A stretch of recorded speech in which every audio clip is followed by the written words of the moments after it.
One of the great things about living here in Girona is that there is just a ton of awesome riding. One of the challenges, however, is what I like to call filtering out the roadie routes. There are a lot of mapped out rides which have big miles and don't necessarily go to the destinations we want to, or sometimes they're just routed on super busy highways that we would never ride. So in this video, I'm going to show you guys how we've been mapping out rides by altering and combining different routes and using different tools on Ride with GPS. And no, this is not a sponsored video. We are paying members of Ride with GPS, and they actually have no idea I'm making this video. We're in the process of creating a route guide of our own of some of our favorite rides here in Girona, combination of middle length day rides as well as some overnighters. So I've just been deep in the Ride with GPS planning mode. So there are a lot of ways to plan out a route on Ride with GPS. This is under the Explore tab. You can look at different heat maps. So if you look at the global heat map, this is all the places where people have ridden in Girona. You can see that there are quite a few. There's a lot of riding that goes on here. So you could piece together a route this way. One cool thing is you can also filter by global or personal heat maps. So let's say you've done rides in the past and these are roads that you like, so you want to use them on a new route. You can just filter out your own heat map. One of the limitations of this is like it doesn't really help you if you're going to a destination you've never been. So that's why we're going to look at this other method. So hypothetically or not so hypothetically, we are planning a overnighter out to this cute little fishing village here on the Costa Brava called La Scala. So right off the bat, one thing I like to do is hit this search this area button, and this will bring up rides that people have routed out within the area. You can see here none of them go to La Scala. So what I'm going to do now is actually zoom into the destination we want to go to and hit the search this area again. As you can see, that kind of forces it to bring up routes at that destination. So from here, I would zoom out, and we can see there's basically a network of routes that you can take to connect to La Scala. It's a little bit of a jumble of red lines, but when you mouse over one particular route, it highlights it. It gives you the name of the route. If you click on it, it'll give you some information. So you can see if you take this route, there's a big climb. There's also a mix of dirt and pavement, which is nice to see. So the pavement is denoted by the broken line. Zooming in, I can see that he takes a route that we like to take. This is a dirt way out of town that avoids a busy highway through Salra. But as you can see, it doesn't quite go to La Scala. I like this route, but I would probably only use it to about here. So what I'm going to do now is pin it. I'm pinning this route because it's ultimately going to be one of the routes I use to create our own route. This route gives us a good way out of town. How about getting us a little bit closer to the destination we want to get to? Close it temporarily and mouse over these other routes. This is a pretty interesting one, and it looks like it slightly overlaps with the other one. So I'm going to click on this. Again, I'm going to pin it. I'm going to write down some keywords from the name, and you guys will see why in a second. One nice thing about this route is that it's mostly dirt, which is kind of cool. So you can see this is the Federal Cafe route, and they both intersect here. So combining those, that'll get me pretty close, if not all the way into Escala. So I feel like with those two routes alone, we can combine them and make our own new route. But just out of curiosity, let's see what the other options are. So there's this route over here, which might also be interesting to keep in our toolbox of routes in case we want to come back a different way. So let's pin this one, and it's called the Vergas Loop today. So I've pinned 3 routes: this Vergas route today, this La Scala, Els Angels, La Scala, and this route called Federal Cafe.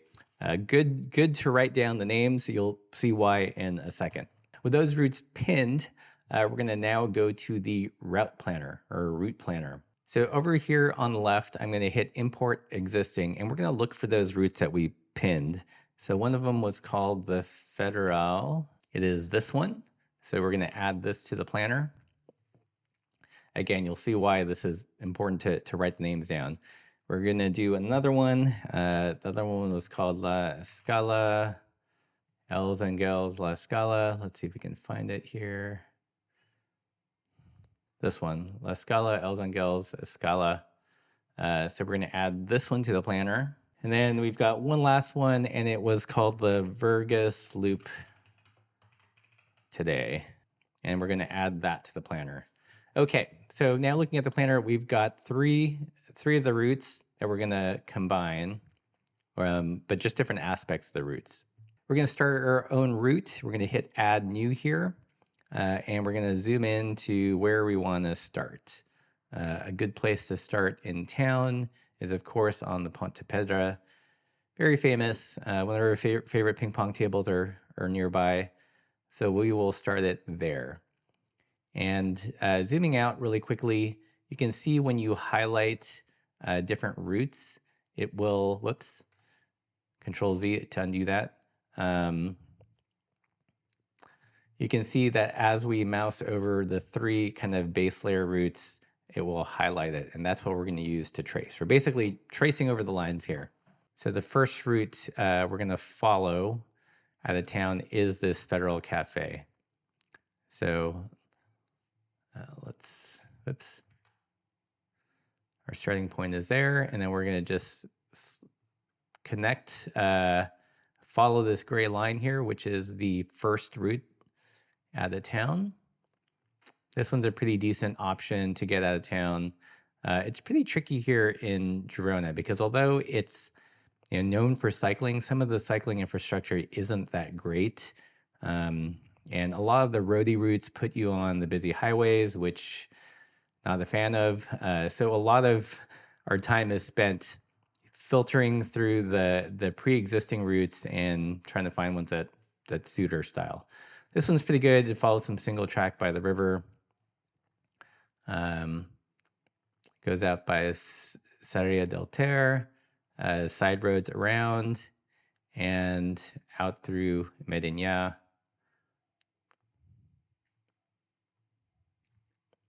There's Medinyà right there. Okay, so you can see I've been clicking along the gray line, which is this Federal Cafe one. At some point, this Federal Cafe stops doing what we want it to do, and we're going to switch over to this La Scala, Els Angels La Scala route. So we can see that intersection is about here. So I'm going to follow this gray line till about there, and then we're going to start. Then we're going to stop using the Federal Cafe route as reference, and we're going to switch over to this Scala route. Let's see really quickly how this gets there. The route arrows are helpful. Usually I try to follow them. Sometimes there's some one-way routes, or it's just better in one direction. So I'm going to trust that this person knows what they're doing, and we're going to follow their route into town. So we're in business. So I'm just, again, following the gray line of the Scala, Els Scala route. And whoops, you can see here it jumped and did not follow the route. So sometimes you just have to alter where you click and break it up into a few more steps. Okay.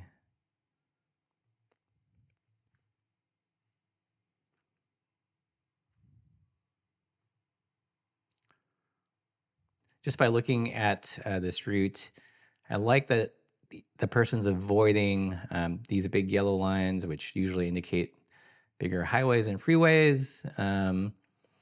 One thing you can do too is if you're curious what this is exactly, you can switch between Google Maps and different map base layers. You can even go into Google Satellite and see if what you're following is paved or unpaved.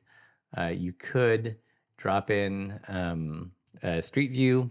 This part isn't Street View, so it tells me that this is probably dirt or very, very small and low traffic, which is always good. Sometimes if you switch to the OSM cycle layer, it'll give you different information.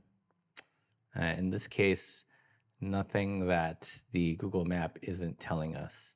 So we're following this line in. Let's see if it's smart enough to keep following. And the bottom here gives you the elevation as well as the nature of the road. Again, if it's this broken up stuff, it means it's dirt. So it looks like we've been following a dirt road most of the way. Okay, so we're just going to take this all the way home. And what's nice is it avoids this GI road, which tends to be a little bit more trafficked. I'm curious, we can take a peek here. It looks like there is a street view there. So yeah, it's a pretty small dirt road. Looks great to me. So I will take this in over here. And this drops us essentially at a market. So I'm going to save this as La Scala Day 1 Overnighter. I'm going to view the route. And there you go. This gives us kind of the rough and dirty, about 30 miles, good mixed terrain, 1,000 feet of climbing, mostly descending towards the coast, although a little up pitch back here. And once we've got this, we can take a closer look, make sure it's what we want. I like how this got into town because it avoids this big road. This part in the beginning is pretty good. We actually usually take a different route on this side of the river and then cross over later. It avoids this busy stretch of road, but I will fine tune that for our final version of this route. For day 2, if we wanted to take something different, again, we've got these routes that we can use as base layers. We could come back on the lower edge of this Verges loop today, just mix up the train, go through these small towns down to Fourcha and then down to Plaça. I know in Plaça there's a train station. If we get bored or it's too windy, we can hop the train over there. Or if we feel like we want more climbing, we can take this southern part of the Federal Cafe route, going up L's and back into town that way. I personally think this is a super cool way to create your own route using pre-existing routes using RidewithGPS. I believe this is only on the paid version of RidewithGPS. I think it's totally worth it, especially if you do a lot of touring, want to create your own routes. I've not used Komoot or Strava, so I don't know if they have something equivalent, but I feel like this is pretty intuitive. You just pick the routes that you want to work off of. It creates like a base layer. You can trace, you can edit, all to your heart's content. Please consider supporting the channel. We are not sponsored. Again, not sponsored by RidewithGPS. It's just a tool that we find value in and actually use, and just wanted to share this tip with you. So if you liked the video, found that helpful, please consider joining us on Patreon. All the links below, or pick up some stickers. We've got some Party Pace stickers, some Party Pace shirts, all the good stuff. As always, everybody, keep the supple side down.